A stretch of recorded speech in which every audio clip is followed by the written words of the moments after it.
So I hope you're ready for our next section, where we're going to talk about weighing the stakes that are in front of us.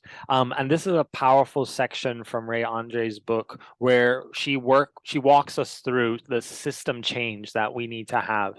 And we'll talk a little bit about the different conflicts of interest that exist in this space, understand how stakeholders have an influence. But let me first start with the tragedy of the commons. And when I was doing my master's at Harvard, this was the first paper that I was encouraged to read as part of the courses, and it's really stuck with me, because while it is a very old paper, over 50 years, Hardin really explains in a very powerful way, the tragedy that we face when managing common resources such as the environment, right? Such as our clean air. And he gives an example of the common space used for grazing cows. And when we consider these shared resources, if there are not ways to help to manage them, that it's human nature to take advantage and overuse these shared resources, where when acting from your own personal interest, there's a benefit to add more cows, to continue to add cows, to continue to add cows, until the point where the environment is no longer able to support these many grazing creatures on the shared resource of the common space, and this ends up destroying it. And while this is a quite simple explanation, it really gets to the heart of some of the problems that we face here. That and maybe it's not human nature, but because of the system in place of overuse, we end up abusing and degenerating these resources. And this idea of the tragedy of the commons is one that you'll see repeatedly and has been continued to be researched to help us understand what needs to be in place to prevent the mismanagement of shared resources. And the fact is that we need incentives, or we need frameworks that allow for good management. And your role as a carbon manager will be devising ways that you become a good steward in spite of this tragedy. And I added here at the end just a retrospective of what has happened over the past 50 years and where we are now with our understanding of what is possible to address this issue. So one of the commons is obviously the sea and all the fish we have in the sea, where you know how all the different countries are fishing in the same waters. And there's a really good game which was designed by Dennis Meadow. It is called Fish Banks, and I really used to love to play this game with my students. And I will tell you in a moment a little bit what it's all about, but I will share some slides with you. Yeah, and these are some of the slides from the debrief when we have played the game. The task of the game was to operate a fishing company and to be the most successful company and to have the most profit at the end of the game. And the students were playing in groups, often 10 groups against each other, trying to maximize their profit. And the typical game behavior you can see here of one of the debriefing slides was really that they all went out with more and more ships. They got really big catches at the beginning, and then suddenly the fish was gone and the catch was gone. And normally they had managed to make all the companies bankrupt by year 6, kind of. And we said we would play it over 10 years. So by year 6, they were all actually bankrupt. And there was no fishing industry anymore.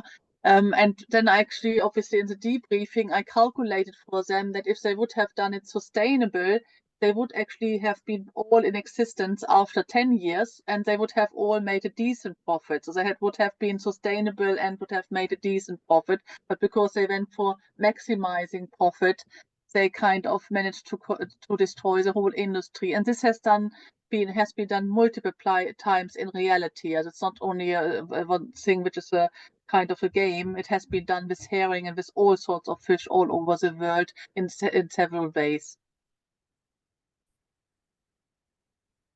Yeah, and what people didn't realize is why they managed to bankrupt their industry so fast, that they all understood this part of the.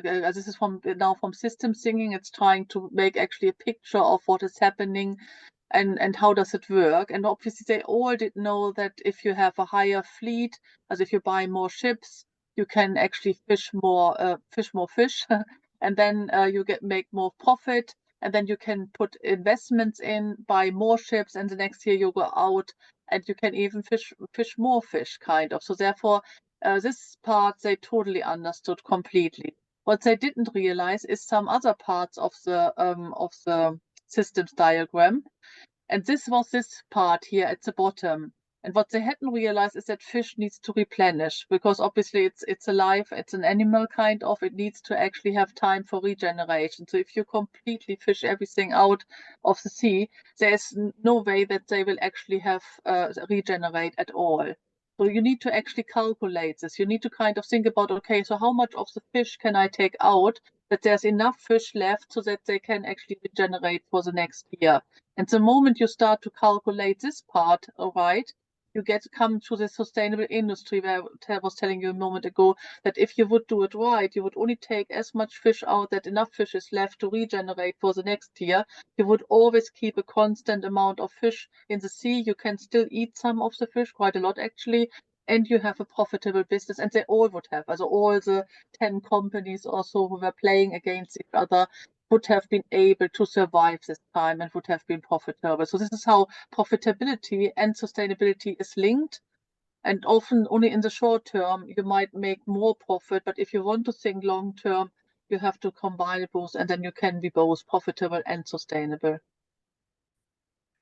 And another powerful thing about these diagrams is that they're very useful to be applied to many different systems. So you'll even see them in business models of understanding how certain factors influence this thing that then influences the next thing, and it's either going to be adding or subtracting from each other. So that's why you see these little plus and minuses along here. And I bring this up to say that we can directly relate this to climate change, and we can relate it to how greenhouse gas emissions are increasing because there's a profit incentive for us to continue to produce and to continue to innovate in ways that are based on the current system.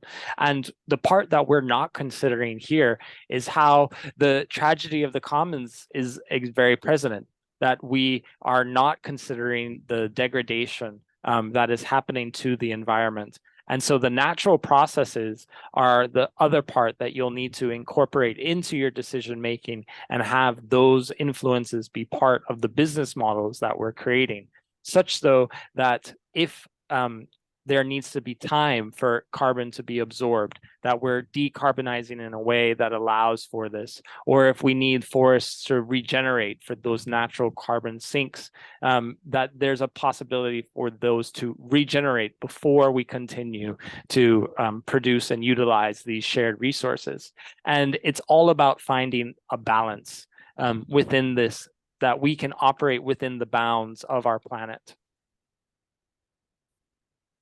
Yeah, I think that the tragedy of the commons is a very, very good one to consider when you think about climate. And we have just tried to explain it also how you then kind of do the systems diagram for it and to think about it in this way.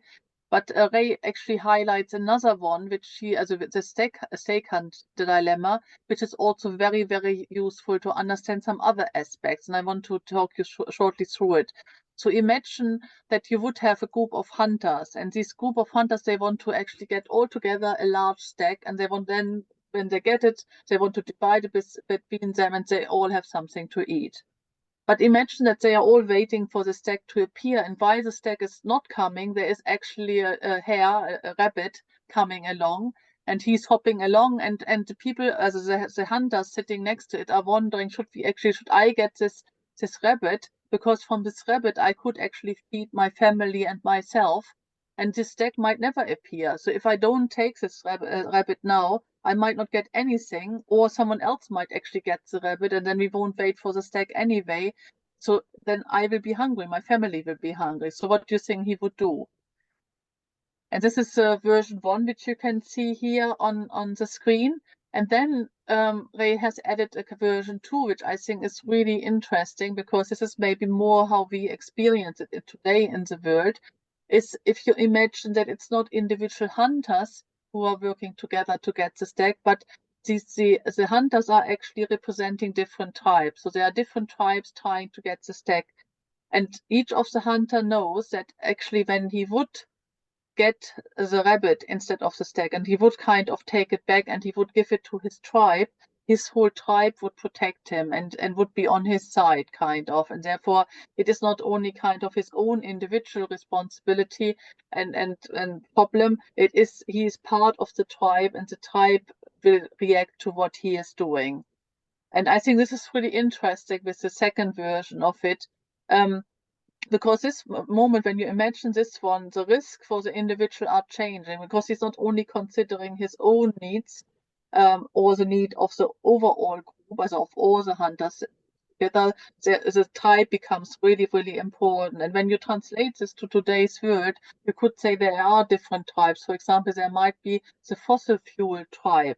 So you could kind of think, so if someone from the fossil fuel would behave differently, how would his tribe react? What would they do with it? And also with all the other tribes we have.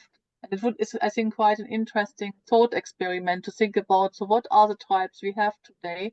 Do they have some things which makes them act in a certain way and actually stops them from collaborating with other tribes? And how could we improve the situation? So let's now move into what is possible and to think about the future that we want to create. The indication is there that the fossil fuel energies will be phased out and that we'll be moving towards renewable energy.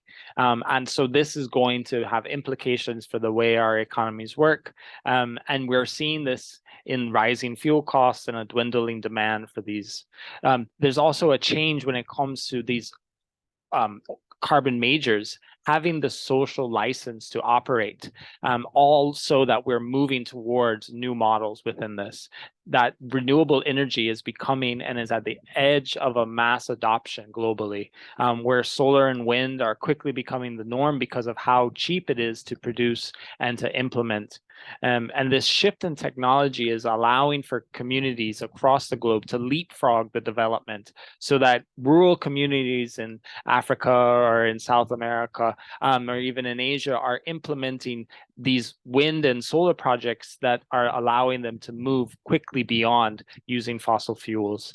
And so the way to move forward will be to work within these communities to build resilience, that adaptation and mitigation efforts are working to be implemented so that they can address the issues of climate change ahead of us. And considering these realities, the fear of climate change becomes a lot less, and you're able to weigh the balance between what needs to be done to change with what the possible opportunities there are for us. To move us forward, it's clear that we're going to need to have further regulation and frameworks to address the stag dilemma and the tragedy of the commons, and in such a way that we're incentivizing our transition to happen, to allow for healthy competition that is going to encourage the innovation that we need to implement. And then within that, there's moving the politicians to act, but also moving the civic society, moving individuals to make changes within their work. All of this is possible. I'm feeling very encouraged. And so give yourself the thought of like, what is that future of renewable energies going to look like? And how can we provide ways to understand these complex situations and allow for cooperation to move us forward? Climate leaders must be pragmatic about the impact human factors are having in our global system change. As Ray says, and I think those are powerful ways to leave this section.